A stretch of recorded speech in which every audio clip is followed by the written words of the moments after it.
All right, so you ready for this? I think so. Hit me. Okay, so you sent in this piece. It's called 9 Life Lessons I'm Taking into 2025. And 9 life lessons. yeah, 9 life lessons. And it's got me thinking a lot already, really. It seems like you're all about that deep, reflection as we head into this new year. I can see why. Yeah, and honestly, same here. I'm right there with you.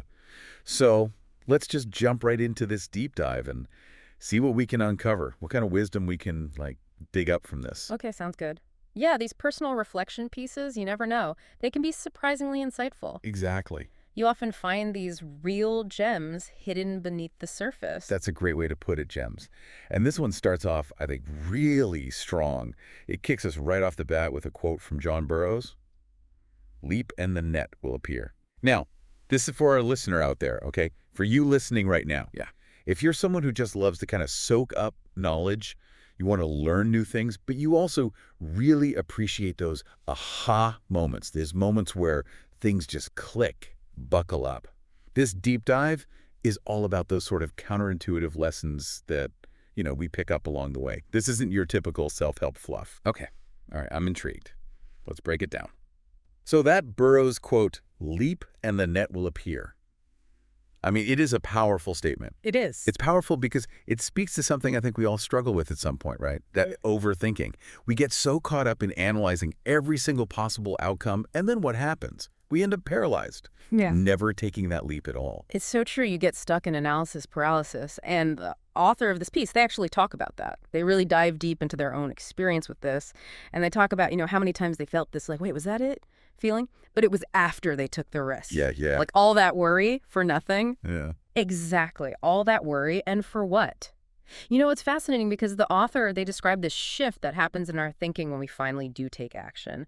It's like instead of obsessing about what could go wrong, our minds naturally start, searching for solutions, for ways to make things work. And suddenly it's like we unlock these resources and strengths we didn't even know we had. I like that. You unlock new resources. So it's almost like the safety net isn't some external thing. It's more like something we kind of create within ourselves. Exactly. Just by taking action. It's about trusting ourselves, and that trust, that self-belief is the real safety net. Okay, I like that. Yeah. And this idea of trusting ourselves leads perfectly into the next lesson, which I think we can all relate to on some level. Yeah. The freedom of being misunderstood. Oh, yeah. I mean, especially in this day and age with social media and everyone has an opinion. Oh, tell me about it. It's just so easy to get hung up on what other people think. Absolutely. And the source, they make a really interesting point here. They talk about how judgment, it often comes from incomplete information, right? It's filtered through the lens of the person who's doing the judging in the first place. So it's not really about you, it's about their perception of you. Whoa, okay, that is a very freeing thought. You can't control how other people see you, so why even bother exhausting yourself trying to be everything to everyone? It's liberating, isn't it? You get to focus on building the version of yourself that truly matters to you, not some distorted reflection based on someone else's, limited view. It's about being true to yourself. Exactly. Okay. Now this next lesson, this one takes a bit of a lighter turn, I think, but it's just as insightful, I would say. And it's all about taking a potentially embarrassing situation and flipping the script. The author here, they accidentally live streamed from their sofa to over 1,000 people. Oh, wow. I know, right? That's like a nightmare scenario for so many of us. I know, but it's how they handled it, right? Okay, so get this. They owned it. Instead of freaking out, they decided to turn it into a funny story. Oh, that's good. I know. They reclaimed that narrative. And they talk about how, sharing it openly, even making light of it, it actually resonated with a lot of people. It became relatable. Oh, I can see that. Yeah, kind of empowering, even. I love that. It shows how taking control, right, like finding the humor in those unexpected things, in those difficult moments, it can completely shift our perspective. We don't have to let those uncomfortable events hold power over us, right? Right. We can transform them. We can turn them into a chance to learn something or a way to connect with others or, hey, even just have a good laugh. It's like turning that oops moment into a superpower. You got it. Now, shifting gears a bit. The next lesson is about getting intentional with our resources and specifically our money. Oh, yeah. The author calls it spending in accordance with your end state. Spending in accordance with your end state. I like that. So think about it this way, okay? How many of us have these big dreams? We want to start a business or quit our job or turn our passion into something more. but then we never actually invest, like, the time or the money to make it happen. It's so common, though. It's like we get caught up in this day-to-day grind and we forget to align our spending with those long-term goals. Yeah, it's easy to lose sight of the big picture. It's not always about making more money. It's more about being smart with the resources we already have. You know, Absolutely. directing them towards building the life we want. It's about being deliberate. It's Yeah. about asking yourself, like, does this thing I'm about to spend money on, does it actually help me reach my goals? Or is this another distraction? Yeah, that's a good question to ask yourself. It really is. The author actually offers a free workshop on this very topic. Oh, wow. Yeah. I thought our listeners might want to check it out, if this is something they're struggling with. No pressure or anything, just throwing it out there. I love that, just putting it out there. Okay, so now this next lesson, this one challenges a piece of advice that we hear all the time. Oh, yeah. Which one is this? And it sounds so simple. Trust your gut. Hmm. But the author, they kind of dig a little bit deeper here. What if what we're feeling isn't actually our gut, but it's just anxiety disguised as intuition? Ooh, that's a good point. It's a great question because anxiety and gut instinct, they can feel very similar on the surface, but they actually come from very different places. They do, yeah. I mean, anxiety, it speaks from a place of fear. Right. Well, your gut, that's more like this calm, this clear knowing. Okay, so that's like the key difference. Yeah. Acting from fear often leads to these impulsive decisions that maybe you regret later, but acting from intuition, that's more about aligned action. It's that sense of knowing what's truly right for you deep down. It's about listening to that inner wisdom. I find it helpful to imagine like anxiety is that really loud, frantic voice in your head, just but your gut instinct, that's more like this quiet but steady whisper that you feel kind of in your core. That's a great image. I like that. And recognizing which one you're listening to, I mean, that can drastically change how you make decisions. Oh, absolutely. Speaking of choices, the next lesson dives into something that might sound a little extreme, especially in our always-on culture. It's about the power of intense focus. Okay. The author even calls it focus hibernation, which I know might raise some eyebrows. Focus hibernation.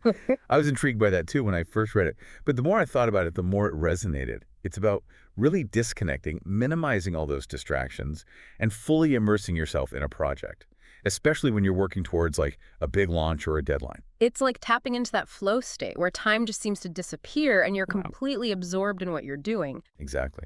And the author even talks about how at first they felt guilty doing this, like they were somehow failing at work-life balance, but then they realized that these periods of intense focus were actually essential for their productivity, A&D, their creativity. It's a good reminder that true balance isn't about dividing your attention equally every single day, but understanding when to go all in and when to step back, to recharge. You need that contrast, that ebb and flow, You got it. to be truly effective. Hmm. Okay, now let's dive into lesson number 7. Be the person who makes things happen. Mm. This one really stuck with me because, let's be honest, how many times have we all been in those group chats where everyone's like, yeah, we should totally hang out sometime, and then nothing ever actually happens? Oh, yeah, the classic someday syndrome. So many good intentions, but then poof, gone because Yeah. there's no action. Right, exactly. And the author shares this really great anecdote. It's about this new friend they made who just took charge and sent out an actual invitation, like, hey, dinner at this time at this place. Okay. And guess what? Everyone showed up. Love that. Yeah. It really just highlights how often people, they genuinely want to connect, but they either get stuck in the logistics of it all or they're just afraid of rejection. Or both, maybe. Yeah, Yeah, it's easier to wait for someone else to make the first move. totally. So the takeaway here is be that person. Don't sit around waiting for that perfect opportunity. Be the one who sets the date, picks the place, and makes it happen. Be the catalyst. Exactly. Be the catalyst for connection. Now, this next lesson, this one addresses something that I think can cause a lot of frustration in relationships. And it's this: say what you want, but don't expect it. Ooh, that is a good one. How many times have we all kind of danced around an issue, dropping hints instead of just saying what we actually need, and then, feeling disappointed when the other person just doesn't magically get it? It happens all the time, right? And it's such a recipe for misunderstanding. It breeds resentment. The author, they're really encouraging us to be direct, to own what we need, to communicate clearly. No more hint dropping. Exactly. But here's the other part of it, the don't expect it part. Once you've clearly communicated what you want, you have to let go of the expectation that the other person will automatically fulfill it. That's hard. It is, but it's crucial because true communication, it's not about manipulation, it's about expressing yourself honestly. That's a good point.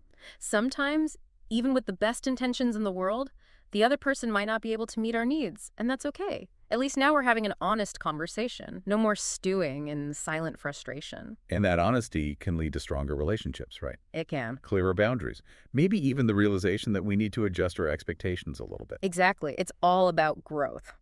Now, moving on to the final lesson for this part of our deep dive, and it's all about giving back. And it challenges this idea that we have to have it all figured out or achieve some arbitrary level of success before we can start contributing to the world. I love that. It really does challenge that idea. Because the truth is, we all have something to offer right here, right now, no matter where we are in our journey.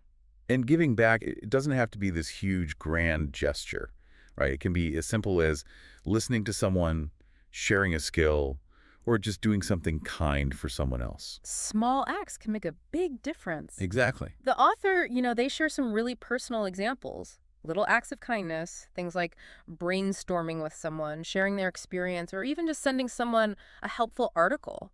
It's about being present, being generous with your time, your knowledge, your compassion. It's about showing up with what you have, right? Exactly. It's about shifting our focus from what we lack to what we can share, from scarcity to abundance. And you know what? I think that's a perfect place to pause for now. Sounds good to me. But don't worry, we're not done yet. We'll be right back in just a moment to continue our deep dive into these 9 life lessons, and we'll be focusing on how you, our listener, can actually apply them to your own life. Looking forward to it. See you soon. Welcome back. We're diving deep into these 9 life lessons for 2025, and I'm really enjoying this conversation. Me too. And, as we were talking, I kind of noticed a common thread running through all these lessons. Oh, yeah. What's that? Well, it seems like it's all about taking ownership. Like ownership of our actions, our choices, the stories we tell ourselves, our needs, even our capacity to give back, You're right. There is a theme here. I think you nailed it. It's all about stepping into that power we have, that we all have within us, and recognizing that we have a lot more agency than we often realize, I think. Totally. It's about moving beyond just hoping things will work out and actually, shaping the life we want to live. Taking control. Exactly. And that all starts with that first lesson we talked about, taking that leap of faith.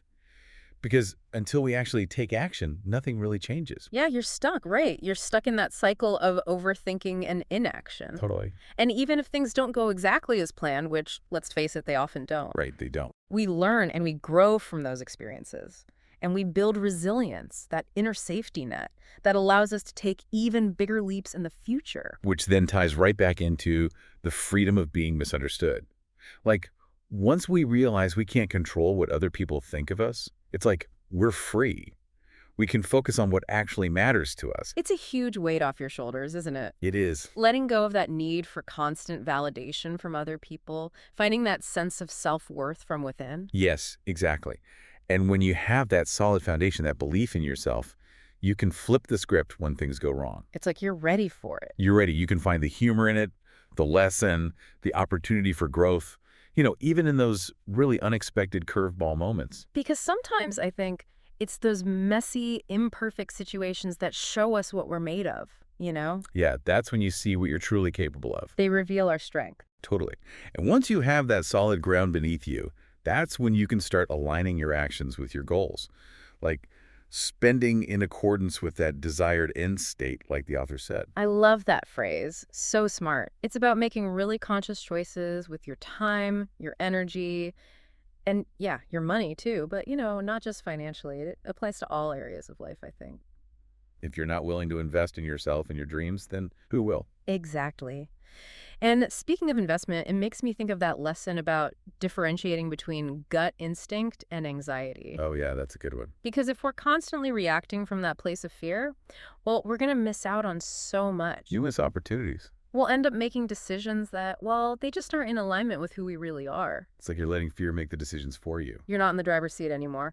So it's really about learning to quiet that inner critic, that voice of fear and doubt. And tap into that deeper wisdom. That inner knowing. Sometimes it can help to just check in with your body.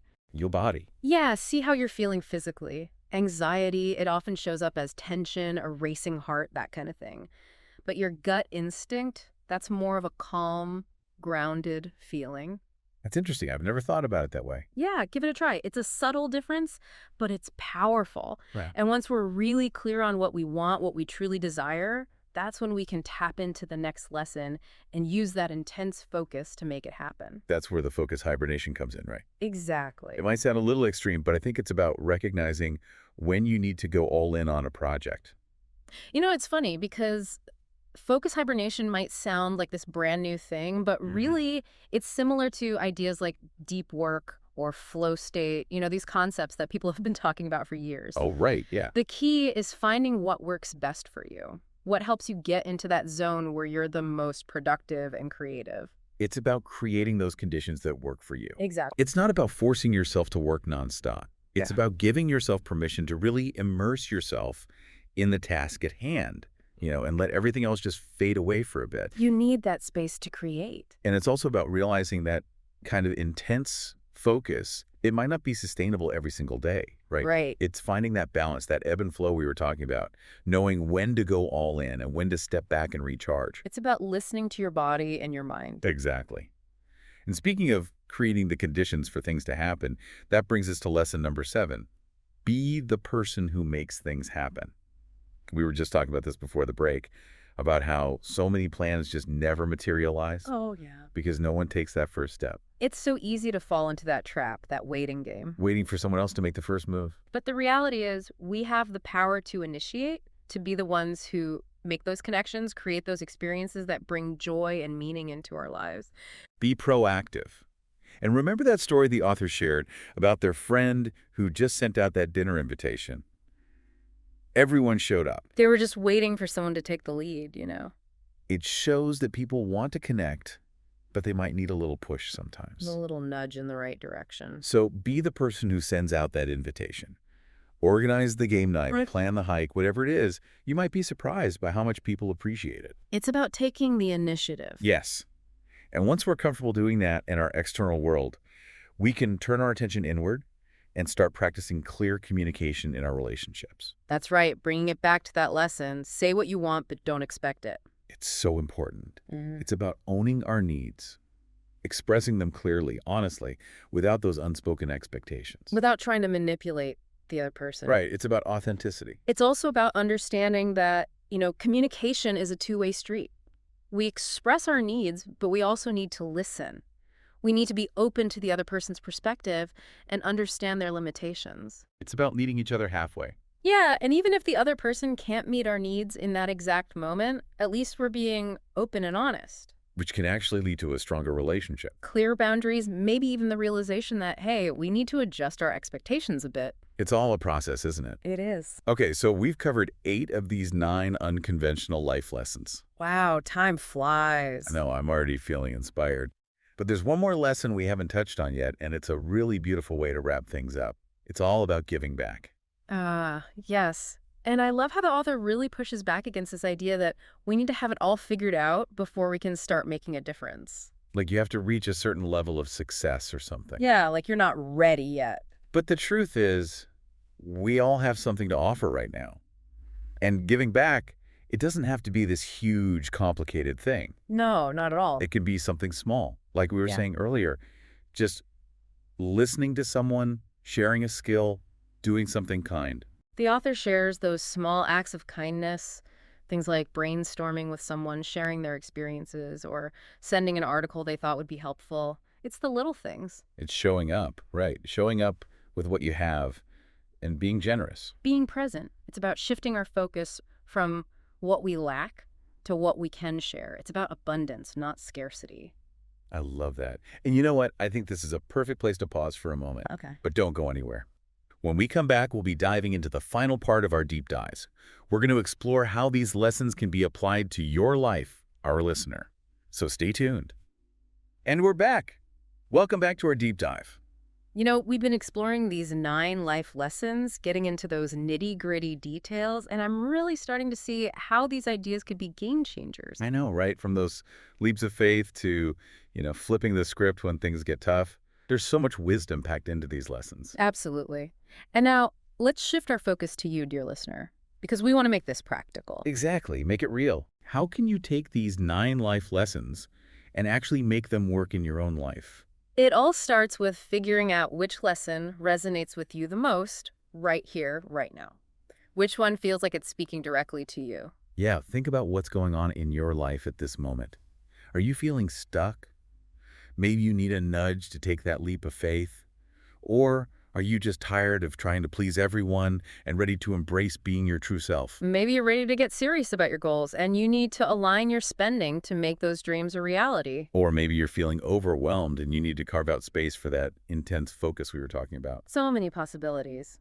But the first step is identifying which lesson is calling to you the loudest right now. Exactly.